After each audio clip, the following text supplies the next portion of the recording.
Hi there, and welcome to the Clever Together podcast. This is where together we are finding out how to become better communicators in international teams. Because in business, it's about getting things done. And with the right communication skills, you will have more success with a lot less stress. So I'm glad you joined me today because I'll be talking to Karina Entwistle, and we're going to be talking all about mental health. Karina, welcome to the show. Hi, Corinne. Well, thank you very much for having me here. And it's great to have this opportunity. I'm excited to be talking to you. Great. Well, it's very strange, isn't it, to get a Karina and a Corinne in the same room. So anyway, we met very recently. We've been working together online, not for so long, but we've got to know each other very well. And we had an amazing opportunity to meet each other in Berlin in person this weekend. So that was really lovely. So that was really fantastic. And then whilst I was there, I thought, come on, let's do the podcast episode, because we were talking about mental health. And it's something that I've talked about indirectly with topics like sleep and, managing stress and things like that, which all contributes to good or bad communication, doesn't it? Oh, yes, absolutely. So mental health, as uncomfortable a topic as that might feel for many people, does have an impact on the way that we behave, but more importantly, for the way that we communicate, doesn't it? Yes, absolutely. Everything starts with our mental health, really, our mental, emotional health.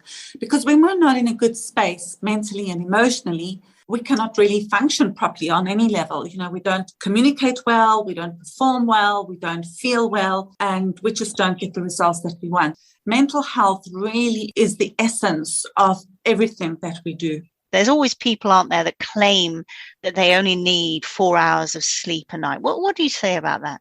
I think there are people that probably do really just need a few hours of sleep, but the average person needs between 7 to 8 hours of sleep a night in order to function properly. We can all sort of swing it, and we can all manage, when we have intense times, we can manage on a little bit less. But on average, we need to get a good night's sleep in order to function properly. When we're sleeping, it's like our body is recuperating and our brain is filtering out all the different things that happen in our life. So it's facilitating learning, new learning. It's filtering out junk, in inverted commas, that we don't need. And so although we think we're just sleeping, there's actually so much going on in our brains. If we don't give ourselves that sleep, our brains cannot function properly. When our brain is not functioning properly, we cannot access the knowledge that we actually have because our brain is overtired. Yeah, absolutely. I mean, I quite often get pulled into organizations when they've had a bit of a crisis. And when I ask people, okay, what happened and how did it lead up to this? They'll say, oh, I said this, a really stupid thing to say, but, I was really tired, or, I was under pressure or something. You never make these communication blunders when you're fresh and totally in control, do you? Or certainly not to the same extent, I would say, But no, I totally agree. When we're fresh, our brains are alert. We can think clearly, we can think properly. We're under less stress, as you've said, less pressure, and we can be much more natural, which automatically means that we can communicate easier. Because the other thing is, when we're under a lot of stress and a lot of pressure, when we're overtired, we're close to burnout, or we're already burnt out, that comes out in the way we behave, and it comes out in the way that we communicate with others. For sure. You will lose your temper so much more quickly. You will snap at somebody, and you will say things that you might regret.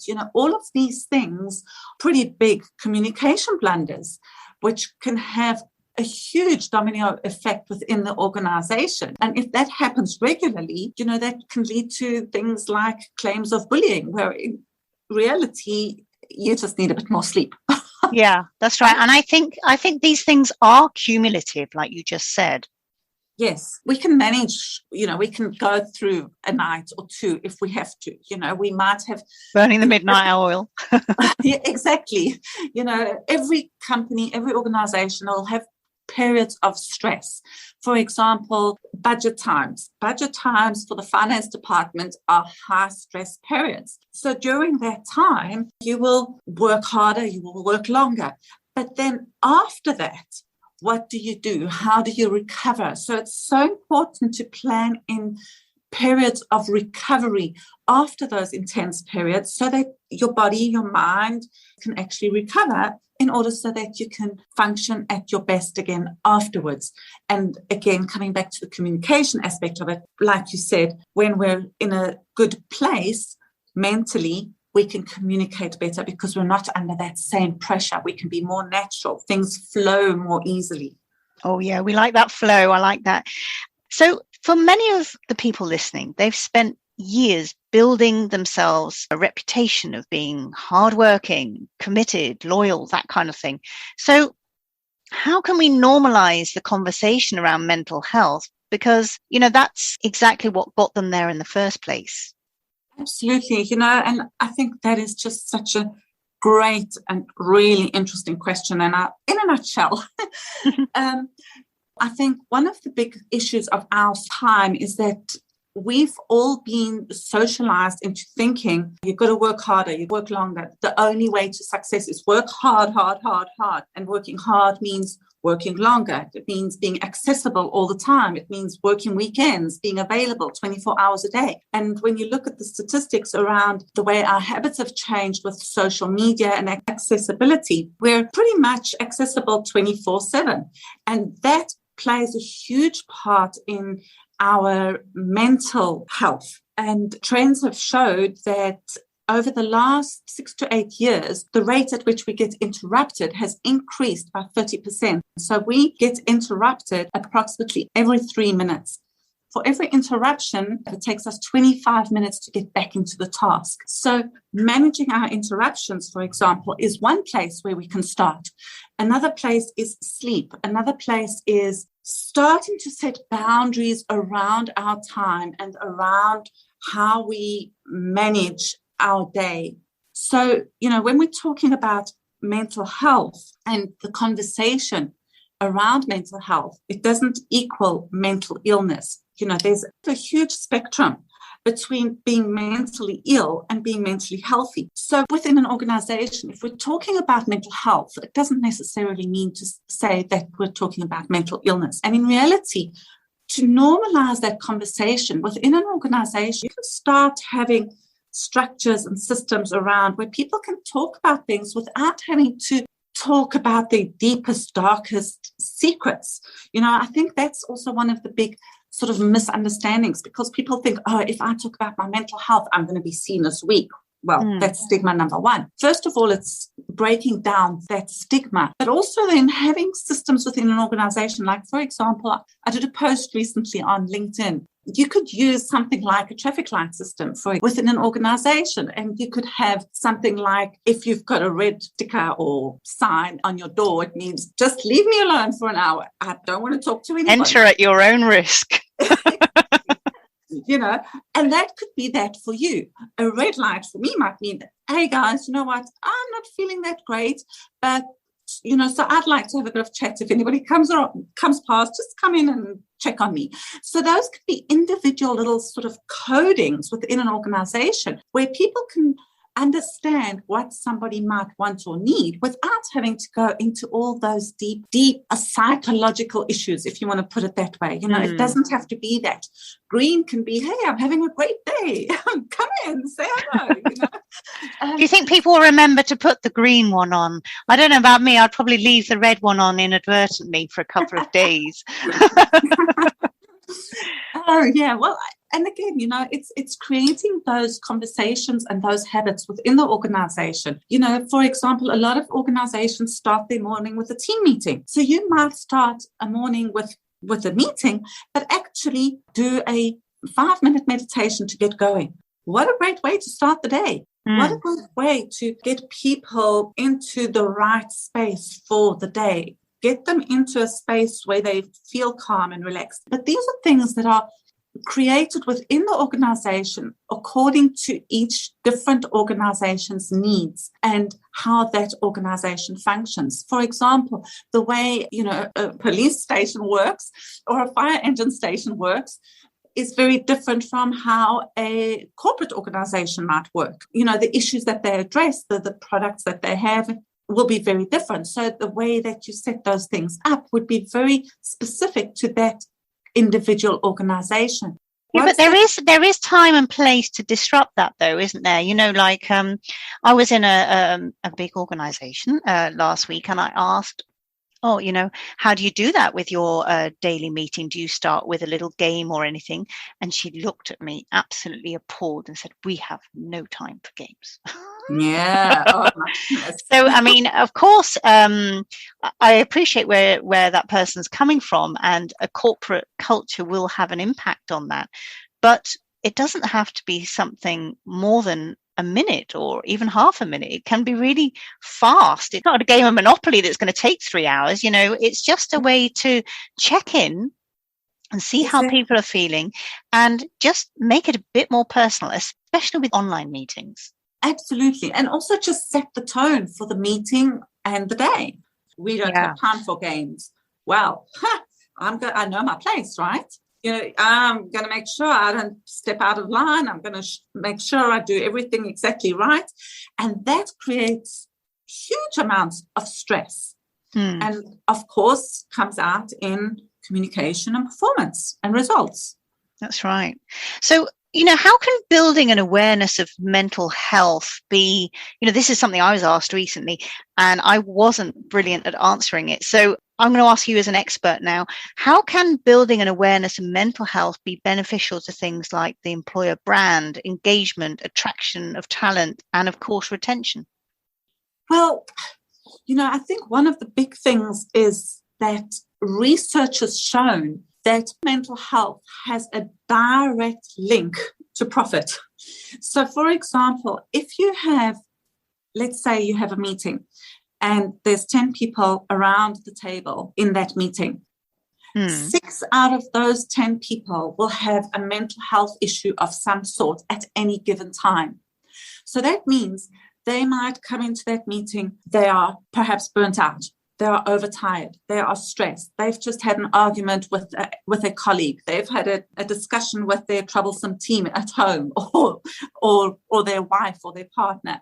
Yeah, those things come with them into that meeting room, and their brain is not able to access the information and the knowledge that they actually have because it is taken over by these issues that are going on in their mind.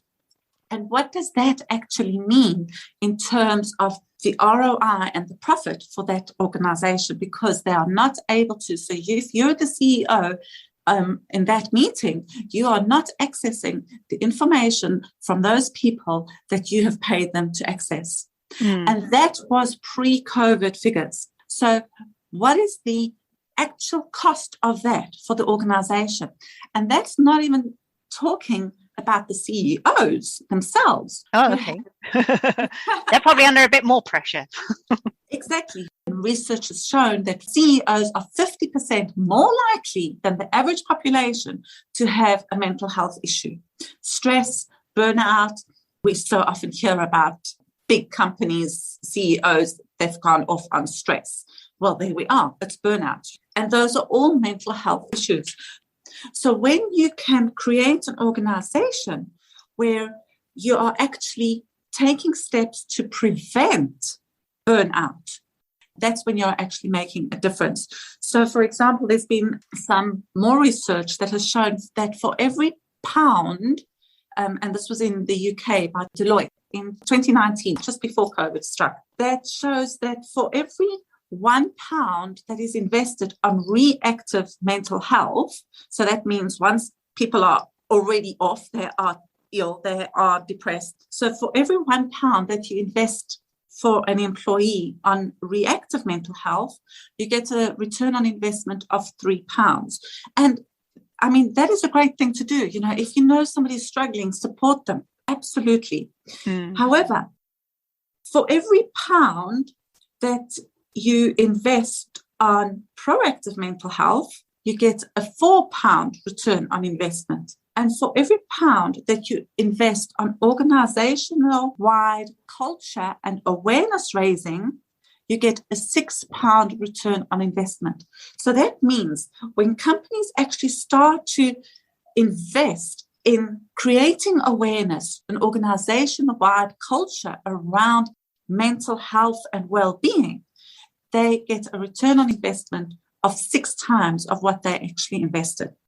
Wow. So, because I know that a lot of health insurance companies here in Germany, and I'm sure it's not the only country to be doing this, a lot of the health insurance companies offer incentives to the members who actively engage in preventative workouts, things like Nordic walking, yoga, things like that. So, things like, I have this program where we go out and walk and talk. You can actually get a lot of support for things like that because it is preventative. Exactly. That's exactly where you want to be.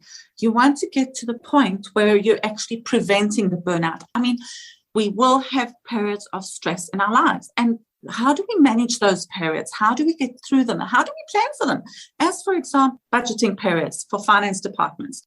So, budgets are high stress periods. How are you as an organization going to, number one, prepare for it, 2, get through it, and 3, recover from it? Because look at students, universities and schools. They have exam periods, right? What happens during that period? They have 3 weeks, a month, where they just study. They burn the midnight oil, right? They don't go out. They don't socialize. They are there 100% working to get the best results that they can. Then they have those exams and they write their exams, and it's 3 weeks of exams, whatever the period is. And what happens after that? Not a lot. A lot of celebrations, I think. A lot of celebrations. They have a break. They have time to recover, right? Yeah. Look at athletes. It's the same thing. World-class elites, Olympic athletes, what do? They train. And then they have their big event. And what do? They have a period of recovery. Yeah. But in business, for some strange reason, we seem to think, oh no, we go from one project straight into the next project. There's no break. There's no time for recovery. There's 24-hour access to everybody. There's no time off. And we wonder why people burn out. Yeah, or leave and go to another industry or something like that. We wonder why there's such a bad morale within the organization. I think the thing is as well, there's a lot of uncertainty around burnout. I think it's one of those things, nobody really believes it's a real thing until they get hit by burnout themselves. And I think a lot of people find it difficult to differentiate between, am I just stressed? Because basically, if you've got a job that has no stress, it's totally boring. So you need a little bit of stress. Or is it burnout? Like, how would you know, or how would I know as a boss? What are the signs that I need to be looking out for? Well, I think once you get to that point where you're burnt out, there's a lot of signs. There's, first of all, the sleeplessness. A lot of people then struggle to sleep. You can have things like headache. It's not just mental symptoms. You can have physical symptoms. You can get physically sick. In fact, 99% of our modern day illnesses are stress related. So if we take it to the extreme, you can look at cancer, autoimmune issues, really serious illnesses are as a result of stress. Headaches, for example, not being able to focus, not being motivated. All of these things are symptoms of burnout, and you need to take those seriously. And, coming back to how do you prevent these things is putting structures in place within the organization early on so people know. Not just how do I recognize it in somebody else, but how do I recognize it myself? How do I become aware that something is going on for me? And then taking steps early to manage it, to take a step back, to take a breath, to take whatever the case might be and say, okay, what's going on? I need to do something now. It's a 3-pronged approach. First of all, you start with awareness for yourself, then awareness of others, and then that impacts bigger society. So what goes on in an organization doesn't just stay in the organization. So if the CEO is not in a good place, so let's say he's just had a confrontation with a colleague, he now goes home he's not in a good place mentally because he's got all the stress at work. He's got all these communication issues going on. He's connecting with his team. He goes home, shatters his wife, shatters his kids. And dog. that's a circle. And the dog, and the same thing the other way around. Yeah, we don't always let out our frustrations on the person who calls them, do we? No, exactly. So he's just had, all this stuff going on at home, comes to work, starts shouting at his teams start shouting at each other. It doesn't just stay with one person, is what I'm trying to say. Yeah, somebody else always gets the flack somehow. It has an impact on a larger scale. I mean, if you've got a great boss who gives you enough space to develop, it gives you enough time to do a good job, then you enjoy your job and you want to do your best for that person. You want to show up and succeed, it's exactly, absolutely. And that's a really good point, because everybody wants to do a good job. Nobody goes to work in the morning thinking, I want to do a good job today. They do go in thinking, I hate this. And why is that? Why is that? That shouldn't be happening. Yeah. I've also talked to people who have said, it's terrible. I've gone to this new job, but the culture's terrible. I don't think we'll be able to change it. And I think that is so wrong. I think you can change a culture. You can't change a corporate culture overnight, of course.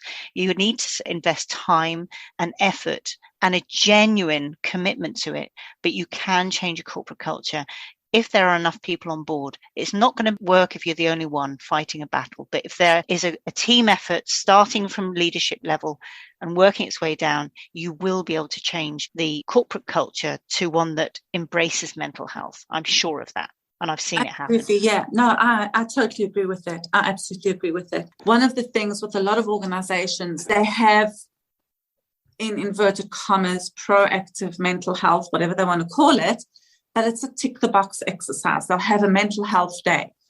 That's not enough. It has to become part of their strategy. It has to become part of their culture. And it has to be something that happens every single day. This is in some ways the beauty of being able to do it within the organization where you are working in a team. So let's say, for example, my perfect morning is I get up early, I go for a run or to the gym or do something great physically, which will take me, half an hour to 45 minutes, maybe an hour even. And then I have a lovely half an hour meditation. And then I have a lovely healthy breakfast. And then I get on with my day. That is, let's say, my perfect day. But that doesn't always happen that way. And being human, I might not have the time to do all that. So I might only be able to manage a 10-minute exercise, a 5-minute meditation, a quick smoothie, and then get on with the day. Or it might even be so that I don't manage to do any of that on any given day. And then I go, I haven't done it today. And then the next, I haven't done it again. And I haven't done it again. And then suddenly that becomes my norm again. When I'm in that organization, there will always be somebody that says, hey guys, have you done this? Have you done that? Or it's part of the structure. Whereas when I come into the office, we'll have that meeting and we'll have the 5-minute meditation all together. Whole different dynamic in terms of motivation. Exactly. So people are keeping each other engaged and motivated, in inverted commas, maintaining the system, if I can put it that way. And it's like sports, these sports people, they don't just become Olympic athletes, right? They have to train. They have to train their body and they have to maintain that. If they stop, they lose it. The thing about the athletes actually is I used to go out with a professional athlete. And, if you are competing, it's not just about showing up. It's about you have to be, eating nutritiously. You have to be watching your consumption of things like alcohol. You have to be really on top of your sleep. You have to make sure you get there in plenty of time so you can check out the venue. If the room's no good or something, you can change the room. You have to work out where you're going to do any interviews, if you're going to do any interviews, all of this kind of thing. It's all the preparation. And this all goes towards the mental health, being in the right place. So there's no surprises, that you're totally focused on that event. Now, the event itself might be a matter of, depends which sport it is. It could be a couple of minutes, or it could be a couple of hours. It could be a couple of days. But still, that is the period where you have to be super, super focused. But then afterwards, they have to make sure that they have time to recuperate before they go to the next event. Otherwise, they're not going to do well at the next event if they're still recovering from the one before. You see that with football. They have all of these events close together now because it's driven by money. Before, it was so commercial. they were a lot more pragmatic about building in those breaks. Yes, exactly. And these are things, they're not unknown. A business knows how they're going to run. An organization knows what's going to come. So plan for that. Implement mental health strategies that are going to help your people get through this on a day-to-day basis.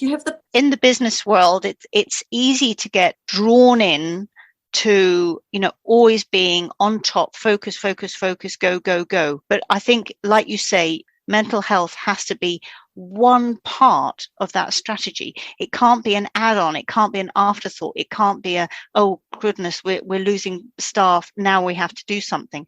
But it has to be an incremental part of everything you do. So if you start a new project, mental health should be built into that project. If you know there's going to be a launch, how are you going to have mental health supporting you through that launch? If you're going to have, like you say, a budget period, how are you going to accommodate for that? And for example, sales staff, they often have sales commissions and they work damn hard. I've worked in sales at the beginning of my career.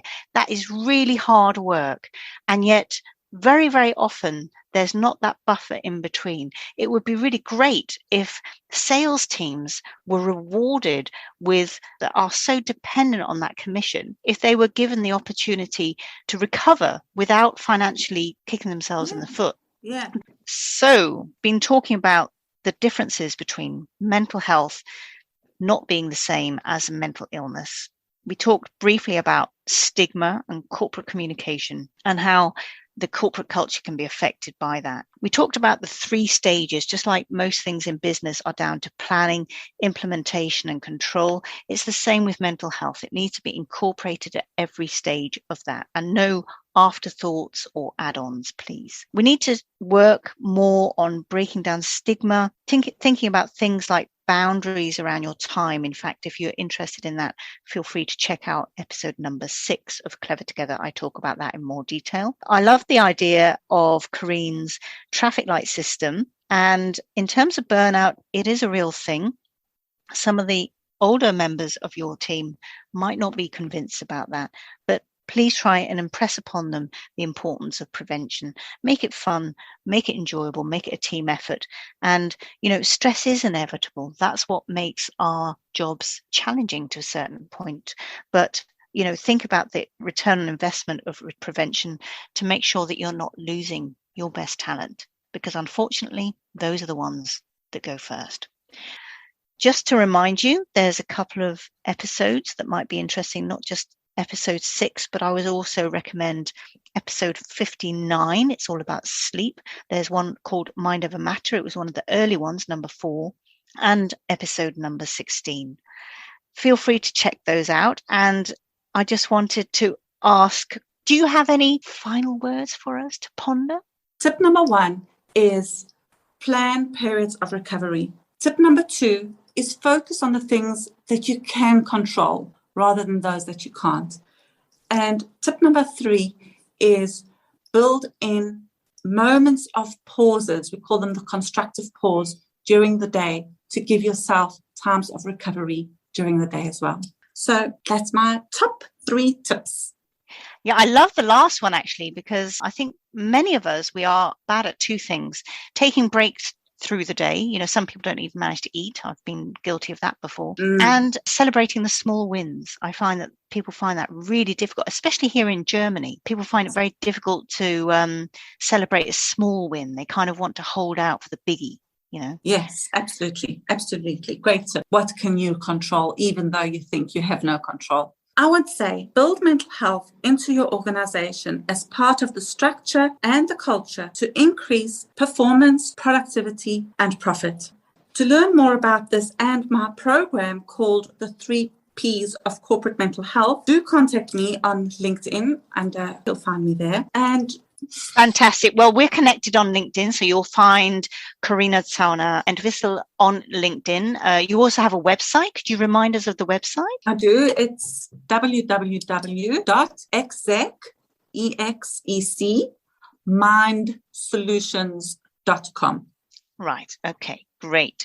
Fantastic. Well, thank you so much for listening today. It's been great having you on the show, Karina. And next week, there will be a new episode. I can't confirm the topic just yet, but I wanted to take this opportunity to let you know that I too am going to be taking a little bit of time out from the podcast. The 100th episode will be the last one. And then I'm going to take an 8-week break to get some ideas, to fix up some exciting new guests, but just really to have a break and to come back singing and dancing. So we're now on episode 97. I will be going up to my 100th episode. I have something quite cool planned for episodes 99 and 100. So make sure you're subscribed so you don't miss out on those. And if you enjoyed today's episode, I'd really appreciate it if you'd share the episode with a colleague that you really appreciate and don't want to get burnt out. So it's Corinne Wilhelm. You've been listening to the Clever Together podcast, brought to you by Bite Size English. So have an inspirational week, and remember, be the very best communicator that you can be.